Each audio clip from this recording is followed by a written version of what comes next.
Okay, let's unpack this. Imagine a scenario that starts with the classic architecture of your quintessential locked room mystery. Right, like a classic setup. Exactly. We are talking about a grand, imposing stone fortress of a building. The doors are heavily padlocked, chains are pulled tight from the inside. And nobody can get in, and absolutely nobody can get out. Yeah.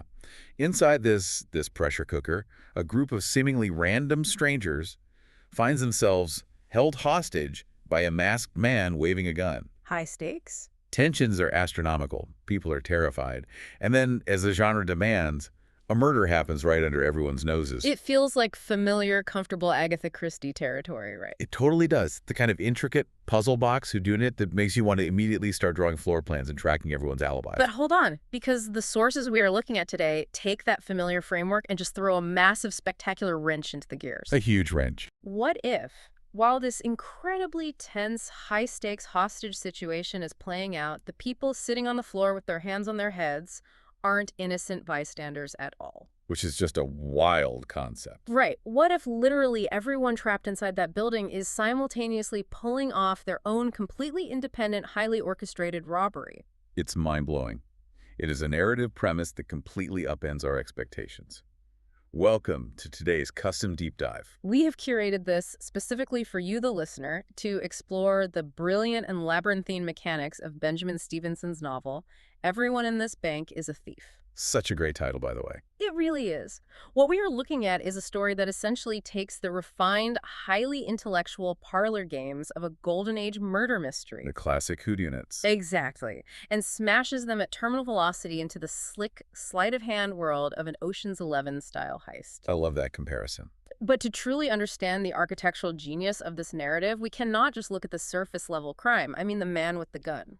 Right, the guy with the gun is just the surface. We have to dissect the underlying anatomy of a bank robbery, where the thieves in question are stealing far, far more than just stacks of paper currency. And that is exactly what we're going to do today. We are going to map out the 10 distinct simultaneous heists taking place inside the walls of Huxley's bank. All 10 of them. All 10. We're going to look at the professionals, the opportunists, the desperate, and the vengeful. It's quite a lineup. It really is. Whether you're someone who loves classic whodunits, clever cons, or you just want a masterclass in how an author builds a puzzle box, this deep dive is built for you. Specifically for you. We are going to examine the clues, the red herrings, and most importantly, the psychological blind spots that allow ordinary people to justify taking what absolutely does not belong to them. Precisely. And to effectively navigate this chaos, we must first establish the framework provided by our guide through this story. Our narrator. Yes, our narrator is a man named Ernest Cunningham. And Ernest he's a very particular kind of guy. He is a self-described passable amateur detective. Passable? Yeah, he does not carry a badge. He does not have a forensics lab at his disposal. Right, no high-tech gear. What he does have is a very specific, almost rigid set of skills. He solves real-life murders by strictly adhering to the fair play rules of Golden Age detective fiction. Which is such a unique lens to view reality through. It is. He views the chaos of the real world entirely through the structured, orderly lens of authors like Agatha Christie, S.S. Van Dyne, and Ronald Knox. Okay, and the framing device for his narration is incredibly tense. I mean, it really sets the stakes. Oh, absolutely. Ernest is writing this entire account of the bank robbery while he is physically trapped inside a steel bank safe. Not just any safe, but one roughly the size of a standard refrigerator. Yeah, a fridge-sized safe. Yeah. And he has calculated that he has precisely 14 and a half hours of oxygen left. Ticking clock. A literal ticking clock. He has no food. He has a glass jar of water that isn't his, so he actually feels guilty drinking it. Because of course he does. Right. He has a fading pen, and he has a revolver with exactly 2 bullets left. He is literally writing this manuscript against a ticking clock of his own suffocation. Hoping that if he lays out all the clues systematically on paper, either he will logically deduce a way to escape, or whoever eventually finds his body will be able to solve his murder. It creates an immediate sense of narrative urgency for the reader. It really does grab you. But before we get to the bank, we need to pause and look at these fair play rules that Ernest relies on, because they form the foundational contract of this entire deep dive. Right, let's dig into that. If we go back to the 1920s and 1930s... The true golden age of detective fiction. Exactly. Authors were realizing that readers were getting frustrated by mysteries that were impossible to solve. Oh, yeah, because of all those cheap tricks. Yes, you had Victorian literature leaning heavily on the deus ex machina, where a problem is abruptly solved by an unexpected artificial intervention. Like a random ghost shows up and did it. Precisely. So in 1929, an English Catholic priest and mystery writer named Ronald Knox established a decalogue. A decalogue. It was a strict set of 10 commandments for mystery writers. This is fascinating context for you listening. What were the actual rules in this decalogue? The core philosophy is that the reader must have an absolutely equal opportunity with the detective for solving the mystery. So no hiding clues. Right. All clues must be plainly stated and described the moment they are found. Furthermore, there can be no supernatural elements used to solve the crime. Okay, so no ghosts. You cannot just write yourself into a corner and say a character spontaneously combusted or a ghost committed the murder. That makes sense. There can be no identical twins who arrive at the very last second to take the blame. The classic twin cop-out. Exactly. There are no undiscovered, untraceable poisons known only to obscure scientists. What the detective sees, the reader must see. So it was a contract. Yes. By establishing this right from the prologue, Ernest promises to be a reliable narrator. He respects this contract, meaning you, the listener, know that all the puzzle pieces are right there on the table. That makes the listener an active participant. If we pay close enough attention, the answers are all there. They are. But there is a brilliant irony to Ernest's situation in the modern world. He solves murders. Yes, he writes books about solving murders. True. But solving murders in real life is absolutely terrible for your financial stability. It really is. He is fundamentally uninsurable. He recalls a banker telling him that his previous books aren't shelved in the business section. They're shelved under insurance nightmares. Because everywhere he goes, a trail of bodies follows. Exactly. And he usually ends up nearly getting killed himself. Which brings us to the inciting incident. Why is Ernest Cunningham sitting in Huxley's bank in the first place? Right, let's set the scene. Huxley's is described as a monolithic stone fortress in a rural Australian town. An old school bank. Very old school. It is an institution practically untouched by the modern era. It still features antique teller cages, a massive, supposedly unopenable vault in the basement, and an old wool lift. A wool lift? Yeah, a century-old pulley system that used to haul heavy gold between floors. Wow. It is the kind of financial institution built entirely on legacy and physical intimidation. And Ernest is there for a very specific reason. Yes. Ernest and his fiancée, Juliet, have driven 7 hours out into the country to beg the bank manager, Winston Huxley, for a $36,000 business loan. To start a legitimate structured detective agency. Exactly. Let's look at the math behind that exact figure because it says so much about how Ernest's mind works. It's very revealing. He doesn't just pull $36,000 out of thin air. He's calculated that the average Australian wedding costs exactly $36,000. Naturally, he did the math. And he has also read a statistical study claiming that spending more than the average significantly increases the actuarial risk of divorce down the line. Because he approaches life like a logical puzzle. Right. So he is aggressively, almost neurotically budgeting their upcoming nuptials to stay under that magic number. He's agonizing over a $4,000 wedding photographer and threatening to cut the canopies. He is terrified of adding a statistical vulnerability to his relationship. But if we connect this to the overarching narrative... The main plot. Yeah, if Ernest is simply sitting in a rural bank manager's office pitching a rather rickety business plan for a loan, how does a mundane Wednesday morning meeting instantly transform into a terrifying multi-layered hostage situation? It happened so fast. Ernest and Juliet are out on the main banking floor. They've just been essentially laughed out of Winston's office. The loan is totally denied. Denied. Suddenly, a man bursts through the front doors. He is wearing a heavy mechanic's boiler suit. And bizarrely, he is wearing a fencing mask. Yeah, not a ski mask, Right. but a full wire mesh saber mask that completely obscures his face while offering him full visibility. It's a striking image. He raises a handgun and fires a single shot directly into the ceiling. And that single gunshot is the mechanical catalyst that sets the entire complex machine of the bank into motion. The domino effect. Exactly. It triggers a cascade of automated, unbreakable security responses. First, the fire sprinklers immediately activate, drenching everyone in freezing water. Miserable. Second, deafening alarms start blaring. But most importantly, heavy steel security shutters violently crash down over all the teller windows. So it isolates everyone. It instantly cuts off the bank's staff behind the glass from the main floor, and it initiates an automatic lockdown. The bank is hermetically sealed. No one gets in, no one gets out. The masked man, who is using a digital voice changer that makes him sound glitchy and robotic, immediately starts gathering the hostages. And it is quite a suspect pool. Oh, it's a great lineup. Yeah. You have Ernest and Juliet, you have Winston Huxley, the incredibly arrogant bank manager, who views this entire armed robbery not as a tragedy, but as a personal insult to his family's legacy. Because, of course, the Huxley ego. Right. Then there is Felix, the deeply cynical security guard, who seems entirely unbothered by the fact that a man with a gun just bypassed him. He couldn't care less. Not at all. There is Michelle, a tough new receptionist. You have Father Gabriel, a local priest who has taken a vow of silence and communicates only by writing on a notepad. A very convenient vow of silence. We'll get to that. Then there is Remy Allard, a flashy, obnoxious Hollywood film producer wearing ridiculously short, pleated pants. Such a great character detail. You have Cordelia, a very sick 20-year-old woman tethered to a rolling Bovie drip, and Laverna, her fiercely protective carer. The tragic figures of the group. Then finally Eric, a pasty, acne-prone 15-year-old esports champion who is clutching a literal pink ceramic piggy bank. It is the quintessential closed circle suspect pool. It really is. But if we analyze the psychology of the hostage taker based on his actions in these opening hours, he wildly deviates from the profile of a professional hardened criminal. Oh, he's completely amateur.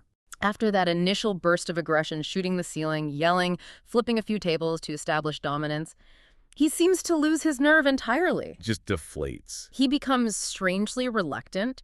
He actually forces the wet, freezing hostages to do yoga stretches on the floor to keep their blood flowing because he's worried about them getting hypothermia from the sprinklers. He's worried about their health. Right.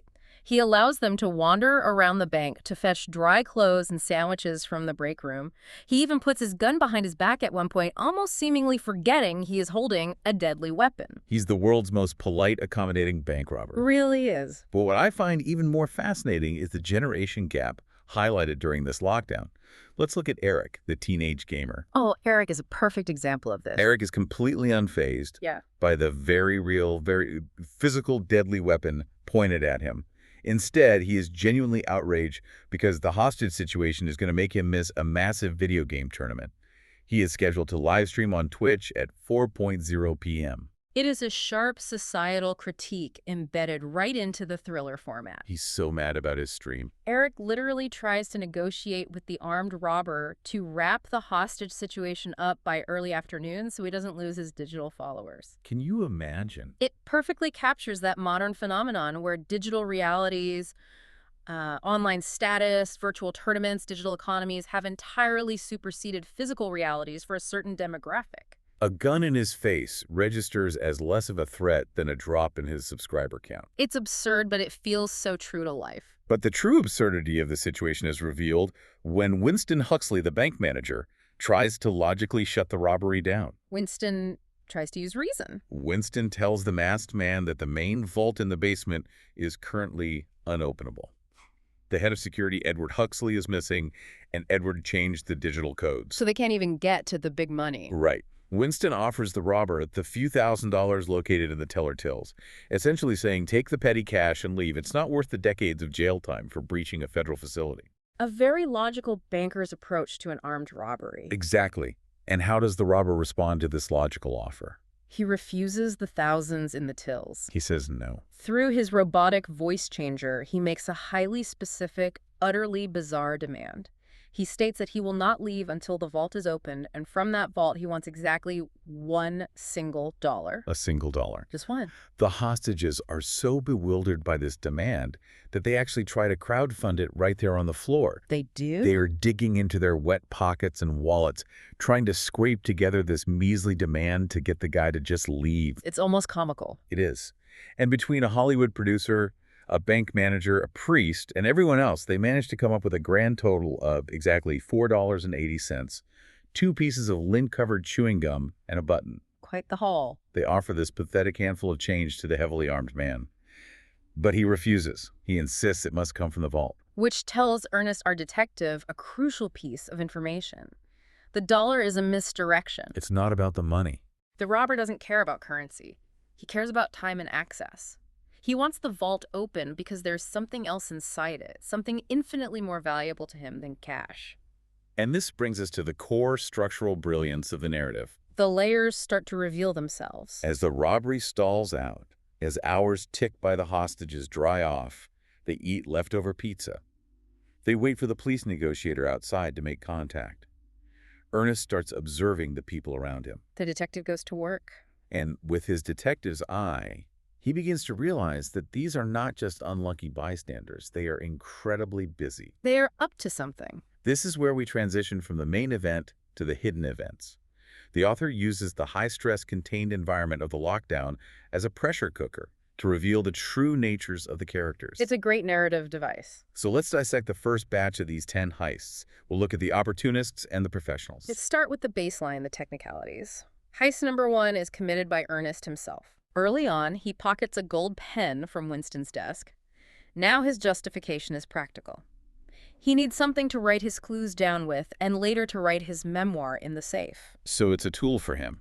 It is petty, but it establishes the absolute rule of the premise. Literally everyone in this building takes something. They are all thieves. Everyone. But let's look at someone acting out of pure desperation. Juliet, Ernest's fiancée.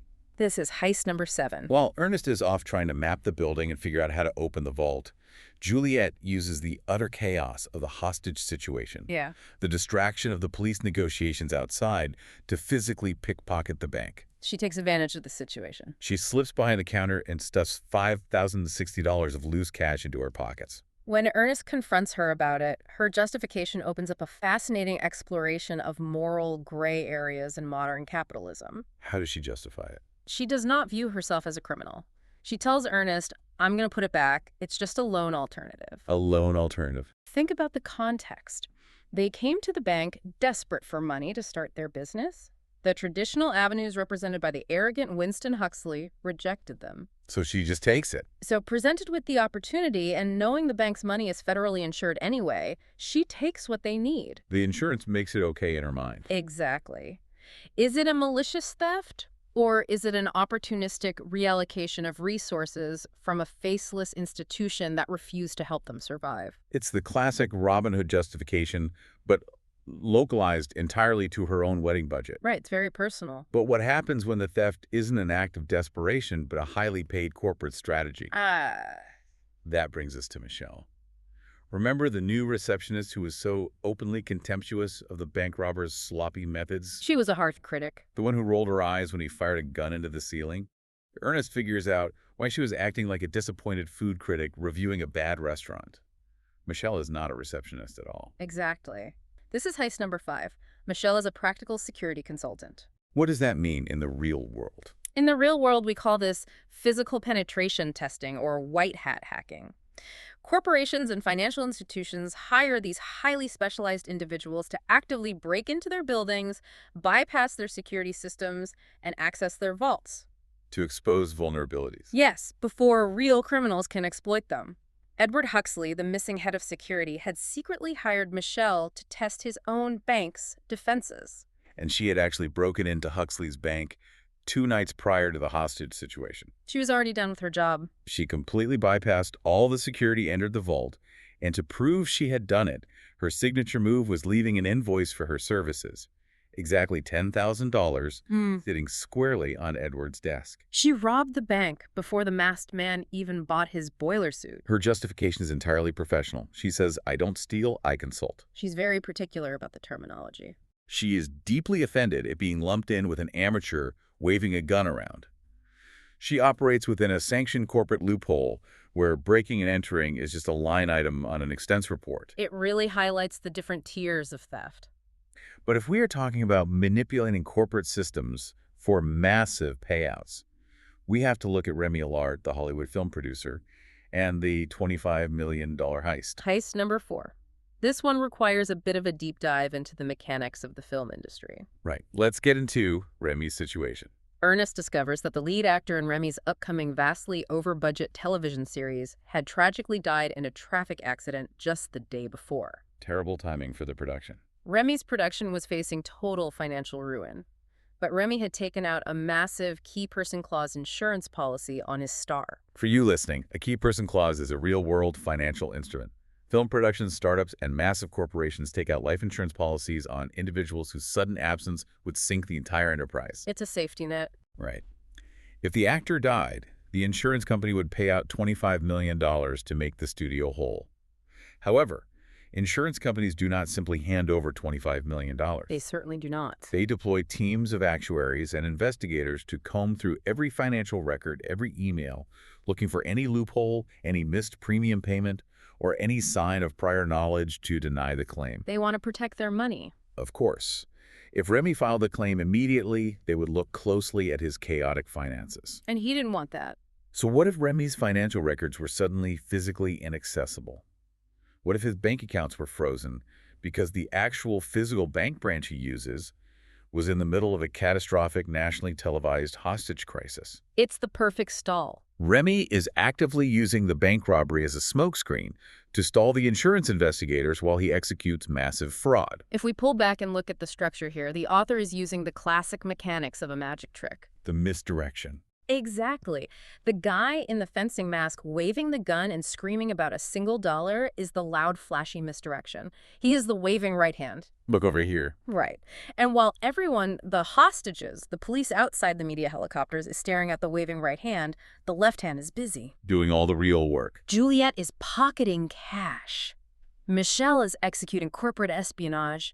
Remy is laundering a massive insurance payout. The bank setting itself becomes a commentary on institutional wealth and the incredibly diverse creative ways people seek to extract it. It really does. But as much fun as the sleight of hand is, there's a profound emotional core to this story that elevates it beyond just a clever puzzle. It's not just about the money.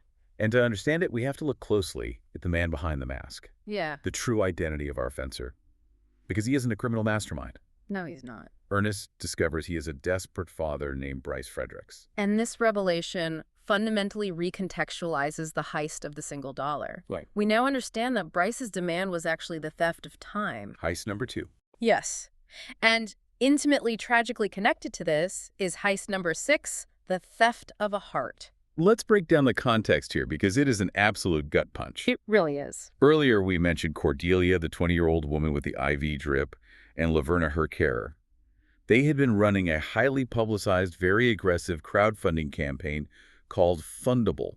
They were asking the community for help. They were asking the local community for $150,000 to pay for experimental medical treatments for Cordelia's supposedly failing heart. But Ernest uncovers a devastating truth during the lockdown.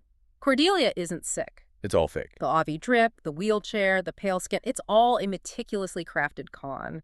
Laverna and Cordelia are grifters. They fabricated a terminal illness to defraud the local community. But the financial theft is only secondary to the true horror of their actions, because their doctor, who was in on the scam for a cut of the money, had falsified Cordelia's medical records. And make it look real. He made her fabricated illness appear so severe that she was pushed to the very top of the National Organ Donor Transplant list. And who was number 2 on that list? A genuinely dying little girl named Emma Fredericks. Bryce's daughter. The real victim. Because Cordelia faked her way to the top of the list, she was actively bureaucratically diverting a life-saving organ away from a child who actually needed it. Cordelia was quite literally stealing a heart. The tragic mechanics of Bryce's plan are heart-wrenching when you look at the logistics of organ donation. How does that work in reality? In the real world, organ viability is strictly bound by time. It's called cold ischemia time. Okay. For a heart, the window from the moment it is harvested to the moment it must be transplanted is usually only 4 to 6 hours. That is a very tight window. Bryce had discovered Cordelia's fraud. He also knew a donor heart had suddenly become available, and ironically, it was the heart of the Hollywood actor who had just died in Remy's production. It's all connected. Bryce knew the hospital only had a very narrow window of time to transplant that heart into Cordelia before it became unviable. If Cordelia missed that window, the hospital protocol dictates the heart automatically goes to the next person on the list, his daughter, Emma. So Bryce didn't want $1. He didn't want the gold in the vault. He wanted to hold Cordelia hostage. He just needed time. He orchestrated this entire terrifying scenario, risked his own life, and guaranteed he would spend decades in prison purely as a stall tactic. The ultimate sacrifice for his kid. He needed to keep Cordelia physically trapped inside Huxley's bank for exactly 6 hours, forcing her to miss the transplant window so his daughter could live. He was stealing time. It is so intense. And the detail that just destroyed me? Bryce actually donated the final $150 to Cordelia's fake charity out of his own pocket that morning. He felt so much guilt. He felt terrible, believing that by keeping her in the bank, he was effectively murdering a sick young woman to save his own child. He wanted to give her the money as some sort of cosmic apology. It forces the listener to grapple with a profound ethical dilemma, stripping away the black and white morality of a standard crime thriller. It really blurs the lines. If a father commits a violent felony, taking innocent people hostage, but does so entirely to prevent a fraud from killing his child, how do we weigh his guilt against the guilt of the grifters who weaponized empathy for financial gain? It is a staggering subversion of the typical heist motive. It really is. It takes a trope and gives it devastating emotional weight. But before Bryce can see his desperate plan through and surrender to the police, the story takes a massive, violent pivot right back into classic Golden Age territory. Back to the mystery. While the hostage is resting, Ernest realizes Bryce has gone missing. He investigates, finds a heavy door leading to the roof, steps out, and there is Bryce Fredericks engulfed in flames, burning to death. The initial thought, presented almost as a dark joke to test the boundaries of the genre, is spontaneous combustion. Bryce was simply wearing layers of heavy clothing in the sun, and suddenly he is on fire. But Ernest, rigidly bound by the Knox Decalogue we discussed earlier, knows spontaneous combustion is a fictional crutch. It breaks the rules. It is biologically impossible.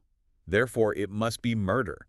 Someone inside that bank deliberately set Bryce on fire. And here is where Ernest makes a tactical decision that is equal parts brilliant and totally unhinged.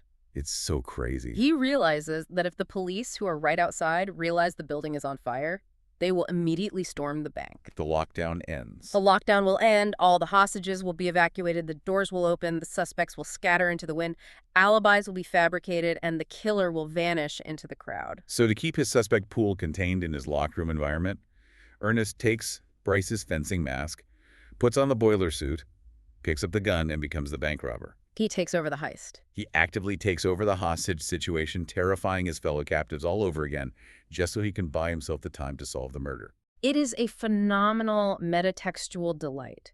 The detective literally assumes the role of the antagonist to preserve the integrity of the mystery's structure. I love it. And his very first act as the new bank robber is to finally achieve the original goal: get the vault open. Like they need to see what's inside. Utilizing a clue left behind, they crack the code. The massive hydraulic doors swing open, revealing pallets of cash. But sitting dead center in the middle of the silver room, in a totally incinerated chair, is the charred corpse of Edward Huxley, the missing security chief. Okay, let's stop right there, because based on the text, the physics of this are literally impossible. Yes, let's break this down. Edward has been missing for 2 days. The vault is locked from the outside with a digital code only Edward knew. We know from Michelle, the consultant, that there are no secret tunnels. Right. Michelle proved the room was secure. The air vents are tiny, the walls are solid steel, and the door was sealed. How on earth did a burning body get inside a hermetically sealed, locked vault without triggering any alarms or destroying the millions of dollars surrounding it? Walk me through how Stevenson constructed this puzzle. It is the ultimate locked room scenario, and to solve it, we have to look for the literary precedent. What's the clue? The key to unlocking this impossible physics problem lies in a very specific clue Ernest found earlier in Edward's office: a well-worn copy of Arthur Conan Doyle's The Adventures of Sherlock Holmes. My classic. Specifically, Ernest notes the story The Red-Headed League. Now, in that classic Holmes story, thieves rent a property adjacent to a bank and spend weeks digging a subterranean tunnel into the vault. Okay. This story actually inspired a very famous real-world crime in 1971, the Lloyd's bank robbery on Baker Street in London. Right, the Baker Street robbery. But Ernest knows there is no tunnel under Huxley's bank. So the clue isn't the tunnel itself. What is it? The clue is the method the real-life 1971 thieves used to prepare for their tunnel. How did they do it? To avoid suspicion while casing the bank, those real-life thieves didn't walk in with tape measures to map the vault's location. They used a standard umbrella.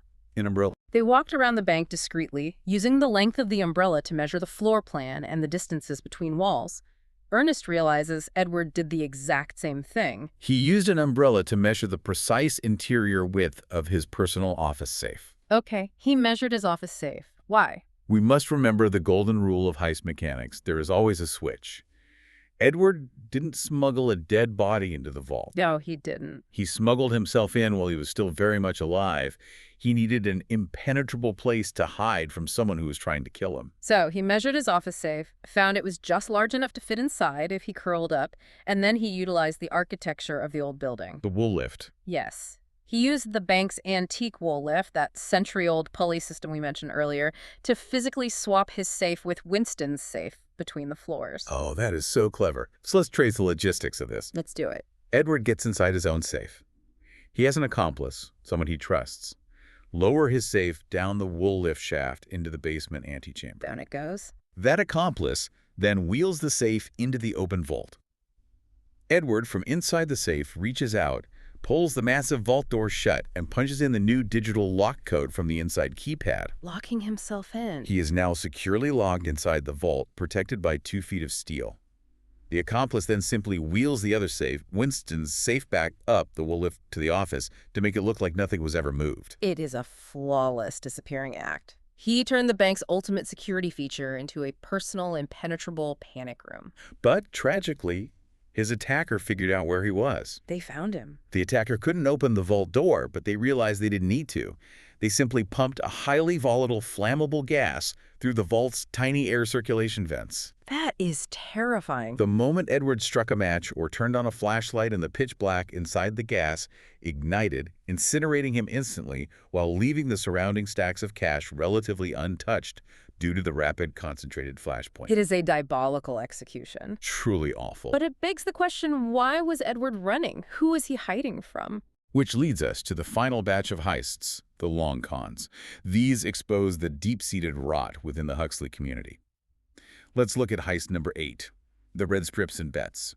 This involves Father Gabriel, the local priest. Gabriel presents himself throughout the hostage situation as a pious, serene man who has taken a strict vow of silence for spiritual reasons. But Ernest, observing everyone closely, notices Gabriel hovering around an antique photocopier in Edward's office during the lockdown, seemingly trying to copy blank pages. It makes absolutely no sense until Ernest realizes the pages aren't blank. They are red scripts. What is a red script? It's a security measure used primarily in the film and television industry. Highly confidential scripts are printed on dark red paper. Why red? The reason is based on the physics of light reflection in old photocopiers. Older machines cannot distinguish the contrast between the black ink and the dark red background. If you try to photocopy it, it just produces a solid black illegible page. So why is a rural priest utilizing Hollywood anti-piracy measures? Exactly. Because Gabriel isn't silent out of piety. He is silent because he is running a massive, highly illegal underground betting ring. A priest. Yes. He uses the red paper trick to print out his betting ledgers, ensuring his clients can't easily copy and distribute the evidence if they are ever raided. That's incredibly sneaky. He then launders the massive payouts by selling these illegible scripts on eBay for hundreds of thousands of dollars to the winning bettors. Wow. The vow of silence was entirely functional. He took it simply so he wouldn't accidentally incriminate himself or his high-rolling clients on wiretaps or in casual conversation. It is a staggering corruption of his moral authority, using the vestments of the church to run a criminal syndicate. It really is. But an even deeper, more systemic ideological betrayal is found in heist number 9, Gold. This involves Felix, the security guard, who has been incredibly unhelpful and cynical the entire day. Felix is fascinating. He walks around the bank espousing anti-capitalist rhetoric, claiming the Huxleys are thieves who built their entire banking empire on stolen labor. Specifically, he mentions the historical exploitation of his own Chinese ancestors during the region's gold rush. For most of the book, you think it's just character flavor. A bit of cynical banter from a disgruntled employee. But no, it is his explicitly stated motive. If we look at the real-world history of the Australian gold rush in the 19th century, there was immense exploitation and systemic discrimination against Chinese miners. It's a dark history. Felix carries that historical weight. What's fascinating here is the psychological concept of ideological theft. Felix doesn't believe he is committing a crime. He fundamentally believes he is reclaiming a stolen birthright. How does he do it? In the bank's foyer, there is a massive, priceless gold nugget discovered by the original Harold Huxley, proudly displayed on a pedestal behind glass. It is the bank's most prized artifact. And Felix is the guard. Felix's primary job isn't actually guarding the doors. It's polishing that nugget every single day. And the method of his theft is a masterpiece of patience. How does he polish it? Felix uses a highly corrosive acidic sports drink. Sports drink. Every single day for years, he takes a rag soaked in this acid and wipes down the gold nugget. The chemistry of the acid microscopically erodes the surface of the gold. So smart. He then takes that rag to the break room and wrings it out into his personal water bottle. Speck by microscopic speck, flake by flake, the gold dust settles at the bottom of his bottle. Over the years, he has slowly, methodically stolen a massive portion of the bank's prized possession right out from under their noses, literally drinking their well. It is a long con driven entirely by historical revenge. It perfectly encapsulates the overarching theme of the novel. Everyone justifies their theft. Everyone has a reason. Juliet needed a loan for her future. Michelle was performing a corporate service. Remy was saving his production from ruin. Gabriel was facilitating an underground economy.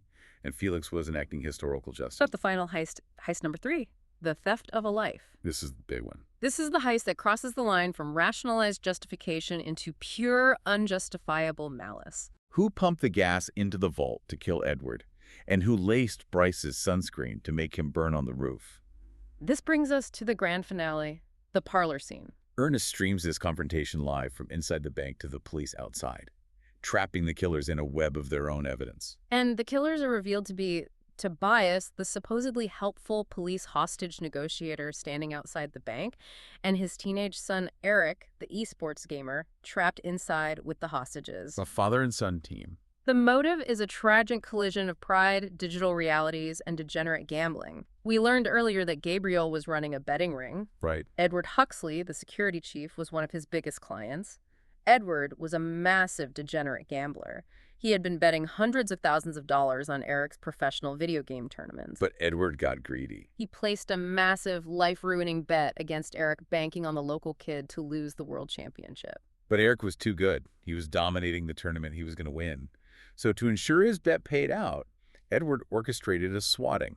For you listening who might not know, swatting is a terrifying real-world phenomenon where someone calls in a fake, highly dangerous emergency, like a hostage situation or a bomb threat, to the home of a live streamer. It's incredibly dangerous. The goal is to have heavily armed police SWAT teams burst into the victim's house while they are live on the internet. Edward did this right in the middle of the championship game. The police burst in, completely traumatizing Eric, causing him to instantly lose the match and utterly destroying his professional esports career and his mental health. Tobias, Eric's father, is a police officer. Through his own channels, he discovered what Edward had done. He figured it out. He realized a corrupt, wealthy bank executive had weaponized the very police force Tobias worked for to terrorize his teenage son, all just to win a bet. In a blind rage, Tobias confronted Edward at the bank.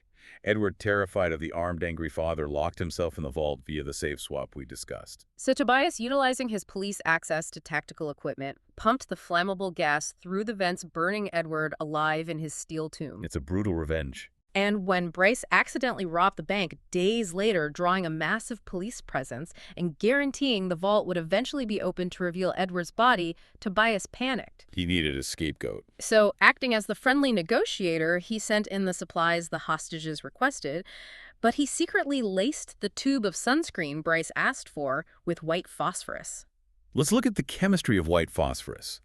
It is a highly reactive chemical substance used in military munitions. Very dangerous stuff. Its defining characteristic is that it spontaneously ignites upon contact with oxygen and sunlight, burning at incredibly high temperatures.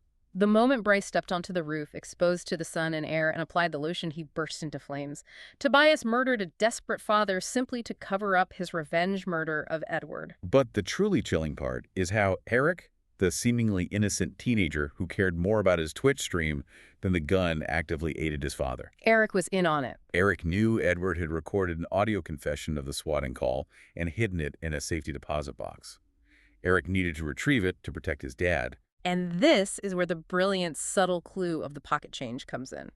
Right early in the lockdown, when they all emptied their pockets to try and pay the robbers' single-dollar demand, the pile of change totaled $4.80. Herrick had tossed his pink piggy bank onto the pile. But later in the day, when Ernest counts the pile again, it's only $4.40. Why the drop? Because Eric had glued two 20-cent pieces to a highly powerful magnet and hidden it inside the piggy bank. When he retrieved his pig, the magnetic pull took the real coins with it. He then used that powerful magnet to reach through a gap in the security grills, slide the metallic recording device out of the safety deposit box area, and destroy the evidence. A teenager using a magnetic toy trick to cover up a double homicide. It is a phenomenal resolution. It weaves together every single seemingly disparate thread: the underground betting, the digital trauma of swatting the esports tournament, the loose change on the floor, the requested sunscreen, and the impossible locked vault into a cohesive, devastating conclusion. If we look at the scale of what we've unpacked, we've gone from a single gunshot to a blazing rooftop, from a demand for a single dollar to millions in insurance fraud, and from petty theft of a gold pen to a double murder. 10 suspects, 10 completely different motivations for theft, ranging from simple greed to saving a dying child to systemic historical revenge. It's a dense, incredible plot. But what are the key takeaways for you listening here, beyond just a clever puzzle? What is Stevenson actually saying with this setup? Stevenson uses the rigid framework of an elaborate bank heist to ask us a fundamental question about justification. What do we truly value? Is it time? Is it health? Is it our pride, our legacy, or just the physical dollar in our pocket? When we look closely at our own lives, at the justifications we make every day, we all find ways to rationalize the little things we steal or take for granted. Whether it's stealing time from our loved ones, taking credit for a project we didn't quite earn, or justifying a moral compromise because the system feels rigged against us, we are all in our own minor ways thieves of circumstance. That is such a profound takeaway. It shifts the focus from the crime to the human condition. But before we wrap up, I want to leave you with one final, lingering, provocative thought to mull over. Oh, this is a good one. Throughout this entire narrative, Ernest Cunningham insists repeatedly that he is a strictly reliable narrator. He promises he is bound by the fair play rules of Golden Age mysteries. He says he's playing by the book. He explicitly tells us in the prologue that he is dying in a sealed safe with only 14 hours of air left bleeding out. He builds this immense, suffocating, dramatic tension that forces you to keep turning the page.